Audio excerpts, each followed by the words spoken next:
प्यारे बच्चों नमस्कार। स्वागत है हमारे इस स्माइल एजुकेशन चैनल पर। बच्चों आज की इस वीडियो में हम कक्षा 4 की जो नई बुक आई है इंग्लिश की, जिसका लेसन 1 यानी पार्ट 1 है स्ट्रोंगर टुगेदर यानी एक साथ मजबूत, इसको हम इंग्लिश और हिंदी में समझने के साथ साथ इसके प्रश्न उत्तरों को भी हम हल करेंगे। तो आपको पहले बता दूं कि ये बुक नई आई है अभी 2025 में, आप देख सकते हैं स्टेप इनटू इंग्लिश। तो सबसे पहले इस पार्ट को समझते हैं, उसके बाद इसके क्वेश्चन आंसर सही तरह से कर पाएंगे।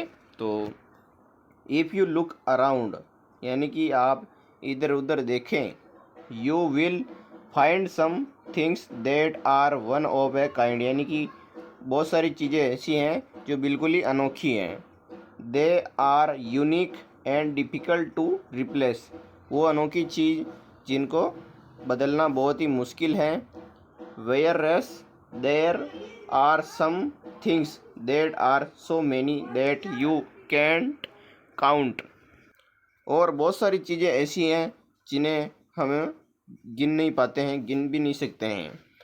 तो इसमें टेबल दे रखी है कि write down some things like this in the box below, यानी कि one of a kind things जो बिल्कुल ही अनोखी है इस तरफ दे रखी है, और ओ मेन यानी बहुत सारी ऐसी चीज़ें हैं जिन्हें हम गिन नहीं सकते इस तरफ दे रखी है। जैसे कि अनोखी चीज़ कौन सी है? सन, सूर्य, हिमालय, हिमालय भी अनोखी हैं। और कौन कौन सी है? 3 आपको नहीं लिखनी है इसमें। और इसमें जो हम गिन नहीं सकते जैसे कि राइस, ग्रीन्स और स्टार्स, तारों को भी हम गिन नहीं सकते। और हम हेयर यानी बाल होता है, उसको भी हम गिन नहीं सकते हैं। और 2 आपको और यहाँ पर नहीं लिखना है। अब हम आगे चलते हैं इसके। और यहाँ पर दे रखा है वेयर इज ए राइम्स यानी कि कविता दे रखी है about some things that are one and some that are many, यानी इसका अर्थ होता है कि जो कुछ जो अनेक है। जैसे कि इसमें दे रखा है कि ए boys plays in A sun park, यानी कि जो एक लड़का है वो क्या कर रहा है? धूप में खेल रहे हैं, खेल रहे हैं। But many boys run till it is dark, यानी बहुत सारे लड़के हैं जो अंधेरे में दौड़ रहे हैं, यानी अंधेरे में रन कर रहे हैं, दौड़ रहे हैं। ए ट्री स्टैंड्स टाल विथ लीव सो ब्राइट, यानी जो पेड़ है वो अपनी पत्तियों के साथ ऊंचाई की तरफ खड़े हुए हैं। But many trees make such a great site, इसका अर्थ होता है कि बहुत सारे पेड़ है जो शानदार दृश्य बताते हैं। One little bird sings so sweet, यानी कि एक चिड़िया है जो बहुत ही मधुर गाती है। But many birds chirp and tweet, यानी कि बहुत सारी चिड़िया हैं जो चहचहाती हैं, चिल्लाती हैं। अब हम इसके अगले पार्ट की तरफ चलते हैं बच्चों। इसका अगला पेज ये है कि a flower Bloom in red and blue, यानी कि आपको ये दिख रहे होंगे फ्लावर, फूल दिख रहे होंगे जो रेड और ब्लू हैं, खिल रहे हैं, blooms. But many flower dance with dew, यानी कि बहुत सारे फ्लावर है जो नाच रहे हैं। One star sings in the night so high, इसका अर्थ होता है कि एक सितारा रात में बहुत ऊपर चमकता है, लेकिन कई तारे आकाश में टिमटिमाते हैं। अगली लाइन है कि एक छोटी मछली नदी में तैरती है, इसको हिंदी अर्थ में बता रखा मैंने।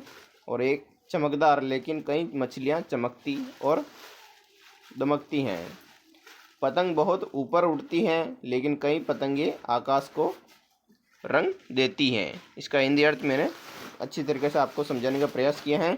अब इसमें जो दे रखा है नीचे इंग्लिश में आपको बता देता हूँ आपको कि लेट्स लर्न न्यू वर्ड्स, यानी कि चलो सीखो, नए शब्द सीखो। Let's learn some new words and make sentence using them, one sentence is made for you. आपको नए शब्द बनाना है, नए वाक्य बनाना है। जैसे कि sight, the thing to see, the sight of the sand dunes with beautiful. उसी तरह आपको क्राइप पर बनाना है, short high sound of birds, इस पर आपको बनाना है। तो क्या है?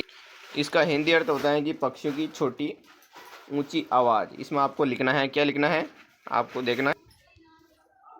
इसका अर्थ होता है short high sounds of birds, यानी कि जो छोटी चिड़िया हैं वो बहुत ये ऊंची आवाज़ में चिल्लाती रहती हैं, चहचहाती हैं। इसमें आपको लिखना है the birds cry happily in the morning. Morning यानी कि जो सुबह होती हैं तब क्या करती है चिड़िया, खुशी खुशी चहचहाती हैं। अगली है ब्लूम। तो इसका अर्थ क्या होता है, ब्लूम का अर्थ होता है बच्चों फूल के खिलने का तरीका। इसका अर्थ होता है, इसमें बता रखा है कि the way in which a flower opens, यानी कि फूल ने खिलने का तरीका।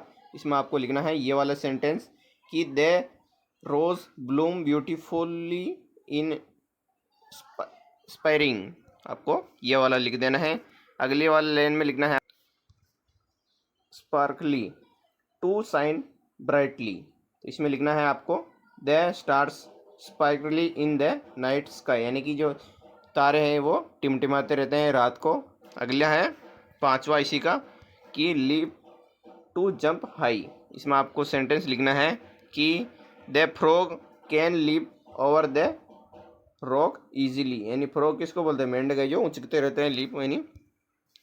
अगला है ग्लेम। तो इसमें लिखना है हियर आइज ग्लैम्ड विथ एक्साइटमेंट, यानी कि कुछ कुछ जो क्षण होते हैं वो आँखों को बहुत ही अच्छे लगते हैं।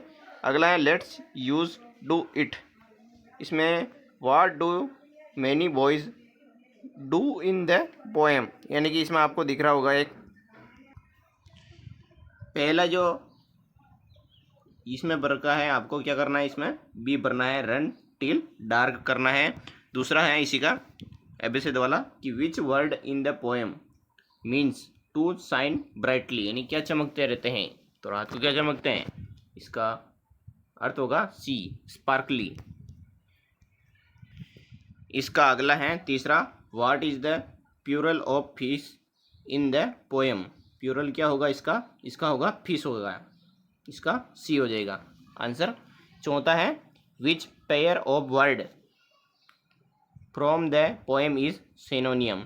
इसका हो जाएगा बच्चों बी सिनोनियम, ग्लैम स्पार्कली। चौथा में क्या हो जाएगा, बी हो जाएगा। अगला है पांचवा है कि a flower Bloom in red and blue, यानी जो फूल है वो रेड लाल और नीले रंग के खिलते हैं। What does the word Bloom मीनी, तो इसका अर्थ होता है टू ओपन फुल्ली, यानी कि पूरी तरह खिलते हैं। इसका पांचवे का उत्तर बी हो जाएगा। अगला है मैच करना है। तो इसमें match the following pair of सिनोनियम। तो इसमें क्या करना है, समानार्थी शब्दों का मिलान करना है। ग्लैम, इसमें ग्लैम का क्या अर्थ हो जाएगा बच्चों, ग्लैम का अर्थ हो जाएगा, इसमें आपको ग्लैम को मिलाना है स्पार्कली से, और क्राइप को मिलाना है, क्राइप यानी क्या होता है चिल्लाना, इसका समानार्थी शब्द क्या है ट्वीट स्वीट हो जाएगा। और अगला है लीप, इसमें आपको जंप पर मिलान कर देना है। अगला है इसका match the following pairs of antonym, विलोम शब्द है जो आपको मिलान करना है। तो ब्राइट का क्या हो जाएगा, चमकता है, इसका हो जाएगा डार्क, डार्क से मिलान कर देंगे दूसरे से। और हाई का हो जाएगा लो, और स्वीट का हो जाएगा बीटर। अब अगला है इसी का चौथा कि रीड द पोएम, आपको पोएम यानी कविता को पढ़ना है केयरफुली सावधानी पूर्वक, and right what the following did age group, यानी कि आप इसमें क्या पढ़ना है, इन वाक्यों को पूरा करना है। जितने भी वाक्य दे रखे हैं इसमें आपको क्या पढ़ना है मैं बताता हूँ। बॉय वाले में आपको पढ़ना है कि रन टिल डार्क, और जो ट्री है उसमें आपको लिखना है सेंटेंस कि डांस्ड विथ ड्यू, और बर्ड्स वाले में लिखना है सेंग और क्राइप्ड स्वीटली, और फ्लावर्स इसमें आपको पढ़ना है bloomed in red and blue. आपको ये वाले सेंटेंस भर देना है। अब हम आगे चलते हैं इसी के अगला प्रश्न है बच्चों इसी का पांचवा कि what are some things you do in groups, यानी आप ग्रुप में समूह में क्या क्या काम करते हैं वो लिखना है। जैसे कि ईट, मिड डे मील यानी कि हम दोपहर को सभी साथ में बैठकर स्कूल में खाना खाते हैं। प्ले गेम्स यानी कि हम स्कूल में एक साथ खेलते भी हैं। अटेंड क्लास यानी कि क्लासेस यानी कि आप भी जो क्लास है वो अटेंड करते हैं। गो ऑन ए पिकनिक और घूमने भी जाते हैं जो साथ में जाते हैं, ये लिख देना है। अब हम आगे चलते हैं। छठा है इसी का कि with things are found in groups we give them a collective name. Think how you would use the following parts in sentence यानी कि सेंटेंस को पूरा करना है। जैसे कि ए बेंच ऑफ की, तो इसमें she opened the door with a bench of keys यानी कि जो आपको चाबी वाला है उसमें आपको क्या लिखना है, ये वाली लाइन लिखनी है इसमें। यानी कि जो चाबी है वो बेंच के ऊपर टेबल के ऊपर पड़ी हुई है। अगली दिख रही है ए हेड ऑफ केटल, इसमें आपको लिखना है कि we saw a head of cattle grazing in the field, ये वाली लाइन लिखनी है। अगली है ए पाइल ऑफ स्टोन, जो पत्थर है। द चिल्ड्रन बच्चे made a pile of stone will playing, पत्थरों के साथ खेल रहे हैं। अब अगला है ए कॉलोनी ऑफ आंट्स यानी कि आपको दिख रही होगी, चित्र में दिख रही होगी, इसमें नहीं दिख रही, लेकिन आपकी किताब में जो चित्र दिख रहा है कि जो चींटियां हैं वो किस पे चढ़ रही हैं। A colony of ants marched toward the sugar box यानी जो शुगर है, चीनी है, उसके ऊपर चढ़ रही हैं। आपको ये वाला सेंटेंस लिखना है, आंसर इसका ये हो जाएगा। अब हम आगे चलते हैं।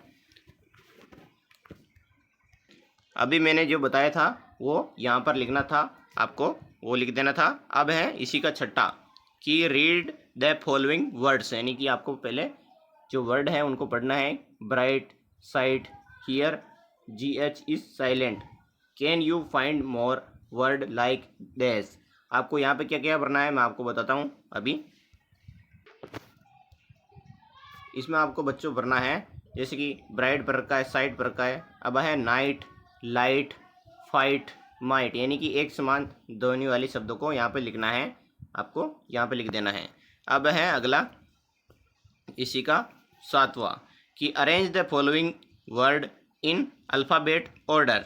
इसमें आपको क्या करना है, अल्फ़ाबेट ऑर्डर के अनुसार भरना है। तो आपको ऐसे भरना है। बर्ड सबसे पहले, blue, boy, due, fish, flower, kite, red, star, tree यानी कि टी है जो सबसे बाद में आता है, बी सबसे पहले आता है, ऐसे भरने का है। अब हम आगे चलते हैं। अगला प्रश्न कि do you go to the market यानी कि आप मार्केट में जाते होंगे विथ यू पेरेंट्स, पेरेंट्स के साथ, माता पिता के साथ। टू बाई ग्रोसरीज यानी कि जो सामान है, घरेलू सामान है वो लाते हैं। फॉर होम घर के लिए। Have you noticed how much we buy for 1 month यानी 1 मंथ के अंदर क्या क्या सामान लाते होंगे, कितने की ज़रूरत पड़ती होगी शक्करपत्ती की, वो आपको इसमें भरना था। यस यहाँ पर देर का है। I go to the market with my parents, we usually buy grocery in bulk for the whole month, I have noticed यानी मैंने देखा है। तो आपको यहाँ पर भरना है grocery list table. Grocery list जो टेबल है उसमें दे रखा है items, how much do we need for 1 month. तो शुगर है, शुगर दे रखी है, इधर उधर आपको दिख रही होगी शुगर। तो शुगर वी नीड 3 किलोग्राम्स यानी कि जो 3 किलो हमें 1 महीने में चाहिए ही चाहिए। और जो ऑयल है वी नीड 5 लीटर्स, और तेल है जो 5 लीटर चाहिए। राइस इसमें आपको भरना है वी नीड 10 किलोग्राम्स, चावल है जो 10 किलोग्राम चाहिए। और मिल्क तो वी नीड 30 लीटर यानी कि 1 लीटर पर डे यानी कि रोज़ का 1 लीटर चाहिए। और सौंफ we need 5 bars. Shampoo we need 1 litre यानी कि शैम्पू रोज़ की 1 चाहिए। और साल्ट नमक, तो उस नमक we need only 1 packet, 1 packet है जो पूरे महीने चल जाता है। फ्लोवर व्हीट यानी कि गेहूँ वी नीड 8 किलोग्राम, 8 किलोग्राम चाहिए। टी तो टी नीड 500 ग्राम पत्ती चाहिए, और टूथपेस्ट है जो वी नीड 2 ट्यूब्स, इसमें आपको भर देना है। तो बच्चों वीडियो अच्छा लगा तो लाइक एंड सब्सक्राइब जरूर करें और अपने दोस्तों के साथ शेयर करें ताकि वो भी इसके आंसर देख सकें। और मिलते हैं अगले वीडियो में, तब तक के लिए जय हिंद।